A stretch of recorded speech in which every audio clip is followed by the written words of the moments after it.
Po Kosova është duke humbur jashtëzakonisht shumë në të gjitha aspektet.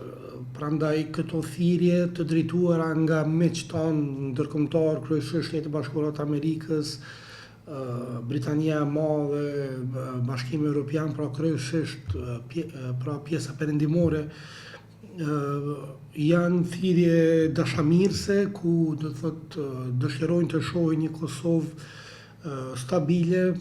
politikisht dhe ekonomikisht, për çka dhe kanë investuar më shumë se 25 vite, 26 vite,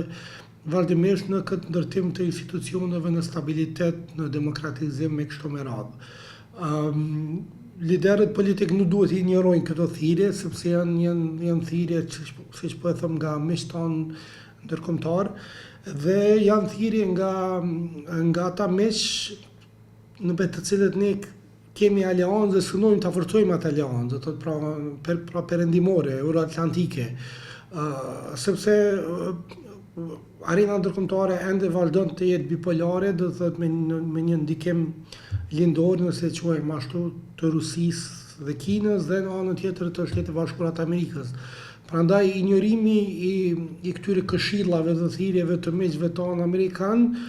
nuk duhet të ndodhi nga institucionet tona. Për më tepër,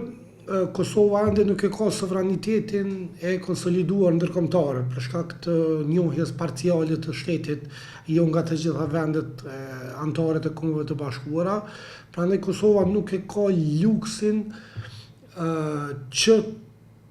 të rri pa institucione, që të rri pa një diplomaci aktive, që të rri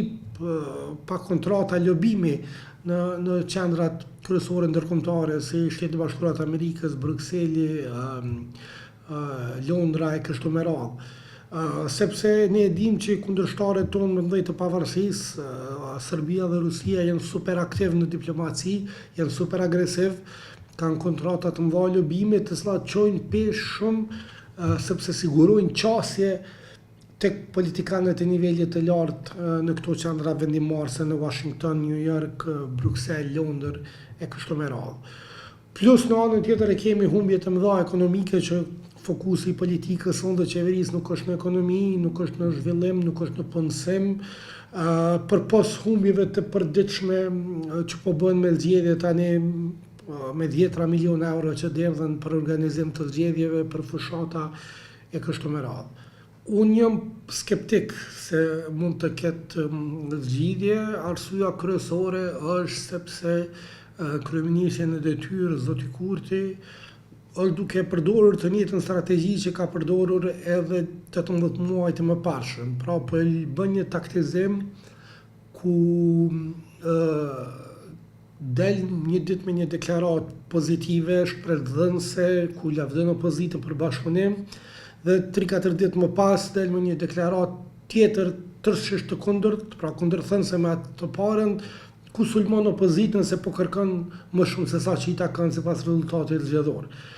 Prandaj nuk e ka zoti Kurti një pozicion të qartë, një linjë konsistente në këtë drejtim, ku thot po bashkëpunojmë me opozitë dhe vazhdojmë mi trajtu si tillë, si partner. Mirë po, njërën ditë i lavdën dhe e çmon bashkëpunimin e tyre, pas 3 dite del dhe deklaron ndryshe. Dhe kryesisht këto sulme i orientohen lidhjes demokratike të Kosovës, e cila është e vetmja parti opozitare që është u angazhuar në mënyrë konstruktive, pra ka marrë një pozicion më konstruktiv për krijim të institucioneve. Tani unë mendoj edhe që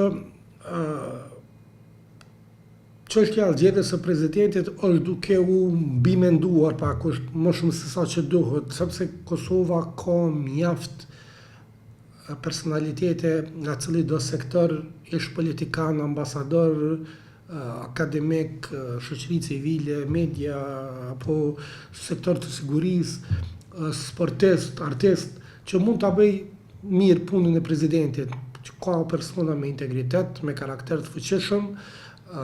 të panjollosur, të pakorruptuar, të cilët janë reprezentativ dhe mund të përfaqësojnë vlerat e Kosovës jashtë vendit në mënyrë mjaft të mirë, dhe gjithashtu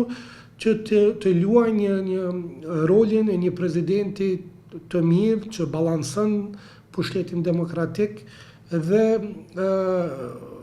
lufton interesat e partive duke siguruar një panshmëri politike si prezident. Gjithashtu, vonesa në konstituim të kuvendit është tërësisht e pashpjegueshme, nuk është vetëm vonesë, është refuzim me zbatu një obligim kushtetues, sepse fituesi i zgjedhjeve, pavarësisht kush është ai, pavarësisht cila parti është i obliguar me kushtetu dhe me vendime të gjykatës kushtetuese që të prezantoj kandidatin për kryetar apo kryetare të kuvendit. Dhe në këtë rast lëvizja e vendosur nuk është duke bërë këtë, është duke vepruar në kundërshtim me dispozitat kushtetuese të Republikës së Kosovës. Do thotë është duke refuzuar të zbatojë kushtetutën, është duke ikur përgjegjësisë demokratike. Mendoj që përveç kësaj duhet të jetë përgjegjëse edhe para votuesve të vet, sepse ata votuese kanë votuar në masë mjaft të madhe që lëvizja e vendosur të merr prap institucionet, qeverinë dhe kuvendin apo dhe presidentin varësisht cëllat. Dhe ajo nuk është duke bërë këtë, është duke refuzuar vullnetin e qytetarëve që edhe besimin që qytetarët ja kanë dhënë.